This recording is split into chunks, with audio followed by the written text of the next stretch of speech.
जय हिंद मेरे दोस्त। अगर आप यूपी ITI का फॉर्म भरना चाहे, कौन भर सकता है, इसके लिए कौन पात्र होंगे, तो मैं आपको बता दूं, यूपी ITI फॉर्म भरने के लिए कुछ डॉक्यूमेंट्स होते हैं, कुछ एलिजिबिलिटी क्राइटेरिया होती है, वो रखी जाती है और आप फॉर्म भर सकते हो। क्योंकि इसका जो सिलेक्शन होता है, यानी कि जो एडमिशन प्रोसेस होता है, वो आपके मेरिट के आधार पर होती है। सबसे पहले मैं आपको बता दूं मेरे मित्र, मैं आपको 2 वीडियो का लिंक आपको कमेंट बॉक्स में दे रहा हूं, जहां पर आप कमेंट करते हो कि यूपी ITI का जो फॉर्म है वो कब आएगा 2024 के लिए, एंड आपके 10वीं में कितने मार्क्स चाहिए कि आप एक अच्छे जहां पर आप फॉर्म फिल करते हो वहां पर आपको एडमिशन हो सके। तो चलिए मित्रों, चैनल पर नए सब्सक्राइब करिए, क्योंकि जैसे नेक्स्ट वीडियो आए तो आपको मिल जाए। यूपी ITI में फॉर्म भरने के लिए डॉक्यूमेंट्स मैं एक एक करके आपको बता रहा हूं, तो ध्यान से सुनिएगा।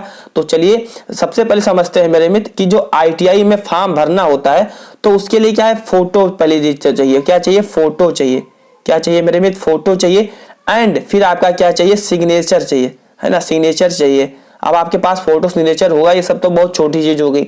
एंड अगर आप OBC से हैं मेरे मित्र, OBC कैटेगरी देख लीजिएगा, अगर आप OBC से हैं, जनरल से हैं तो 250 रुपए लगता है फीस भरने के लिए। वहीं अगर आप SC एंड SC से हैं, SC एंड ST से हैं, तो आपकी जो फीस लगती है वो 150 रुपए लगती है।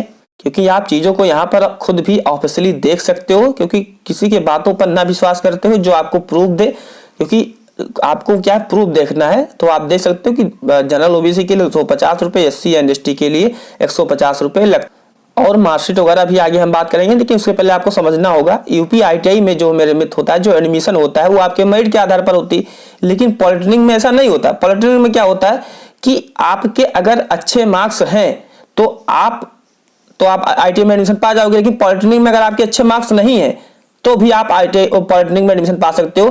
क्योंकि पॉलिटेक्निक में एंट्रेंस एग्जाम होता है। आपके 10वीं में अगर 35% मार्क्स है तो आप फॉर्म भर दीजिए। 35% तो बच्चे के आ ही जाते हैं, तो आप फॉर्म भर दीजिए और आप मेहनत करके एंट्रेंस एग्जाम दे दीजिए। अभी 2-3 महीना आपके पास है और अच्छे से क्या आप दोगे तो आप पॉलिटेक्निक में ITI से अच्छा चीज पा जाओगे। तो आप घबराइए मत। अगर आपके अच्छे मेरिट 10वीं में नहीं है तो आपको ITI की तैयारी मेरे साथ करना चाहिए, क्योंकि ITI में बढ़िया स्कोप होता है आपको फ्यूचर बनाने की। मेरे मित्र, मैं आपको एक व्यक्तिगत सलाह देना चाहूंगा, जब आप यूपी ITI का फॉर्म भरें तो आपको कुछ चीजों का क्या है, कुछ चीजों का ध्यान रखना होगा। जैसे अगर हम बात करते हैं कि जब आप फॉर्म भरें तो जो अपना डिटेल्स आप फिल करें वो क्या है, सही फिल करें। जैसे अगर आप 10वीं की मार्कशीट की जरूरत होती है, 10th क्लास की मार्कशीट की जरूरत होती है, अगर आप 10th स्टैंडर्ड से भरते हैं, अगर 8 से भरते हैं तो 8 की भी जरूरत होती है।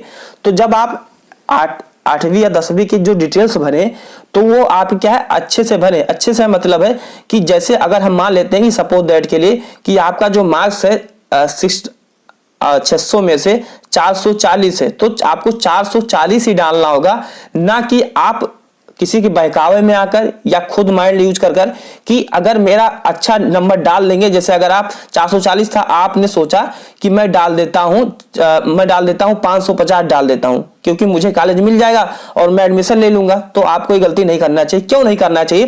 क्योंकि जैसे आप 550 तो डाल दोगे, आपका नाम भी आ जाएगा। लेकिन आप जैसे एडमिशन लेने पहुंचोगे तो आपकी मेरिट की वहां पर डॉक्यूमेंट वेरिफिकेशन होता है। आपका डॉक्यूमेंट चेक किया जाता है कि जो डिटेल्स आपने, नेम, मार्क्स जो भी आपने फिल किया है वो आपके 10वीं से मैच खा रहा है कि नहीं खा रहा है। तो अगर मैच खाता है तो आपको एडमिशन दिया जाएगा, अगर नहीं खाता है तो आपको बाहर कर दिया जाता है। तो इसीलिए जब अपना आप नेम या फादर का नेम या कोई भी चीज, ध्यान कर लीजिए, नेम हो, किसी का भी नेम हो, स्कूल नेम हो, फादर का नेम हो, माता जी का नेम हो, किसी का भी नेम हो, वो अच्छे से आपको डालना है।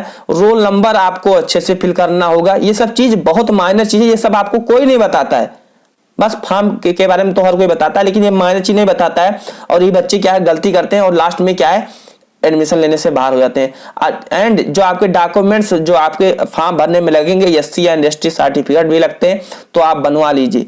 तो ध्यान रखिएगा मेरे मित्र, आपके मैंने बता दिया, एक बार दोबारा रिपीट करवा दे। आपके फॉर्म भरने के लिए फोटो चाहिए, प्लस में सिग्नेचर चाहिए, सिग्नेचर चाहिए, प्लस में आपका रुपए चाहिए यानी कि मनी चाहिए। साथ में अगर आप SC ST एंड OBC से हैं तो आपका कास्ट सर्टिफिकेट यानी जाति प्रमाण पत्र चाहिए। क्या चाहिए? जाति प्रमाण पत्र चाहिए, है ना। अगर आप यूपी के निवासी होंगे तो निवास प्रमाण पत्र भी लगता है। अच्छा, ये जाति निवास एडमिशन के टाइम पर लगता है, बाकी आपके सारे डॉक्यूमेंट्स जब आप फॉर्म भरेंगे तो तभी लगे। तो जाति एंड निवास लगता है एंड आपका 10वीं की मार्कशीट भी यहाँ पर लगने वाली है। तो आपके कितने डॉक्यूमेंट्स हो गए? फोटो होगा, सिग्नेचर होगा, पैसा, जाति एंड निवास हो गया एंड 10th क्लास की मार्कशीट आपकी हो गई। टोटल के टोटल जब आप ऐड करोगे तो कम से कम आपके 6 डॉक्यूमेंट्स यहाँ पर हो जाने वाले हैं। यानी 1 हो गया, 2 हो गया, 3 हो गए, 4 एंड 5 एंड क्या हो जाएगा 6 डॉक्यूमेंट्स आपके यहाँ पर लगने वाले हैं। तो आई हो आप डॉक्यूमेंट संबंधित अब आप हर डाउट क्लियर हो गया होगा। मैं मित्र एक बार आपको मैं दोबारा बता दूं, जब फॉर्म भरिए तो आपको 10वीं मार्कशीट में जो चीज लिखा हुआ है आधार कार्ड के अकॉर्डिंग आपको नहीं करना चाहिए, क्योंकि आधार कार्ड तो आप चेंज करवा सकते हो लेकिन मार्कशीट आप चेंज नहीं करवा सकते हो। तो इसीलिए आपको जितना भी डिटेल डालना है वो 10वीं के आधार पर आपको डालना है। तो चलिए मिलते हैं अगले वीडियो में, और दोनों वीडियो का लिंक फॉर्म डेट के बारे में 10th क्लास में कितना मार्कशीट चाहिए उस वीडियो का लिंक आपको कमेंट बॉक्स में दे रहा हूं, जाकर आप जरूर देखिएगा। मिलते हैं अगले वीडियो में, तब तक के लिए अपना ख्याल रखिए। जय हिंद, वंदे मातरम।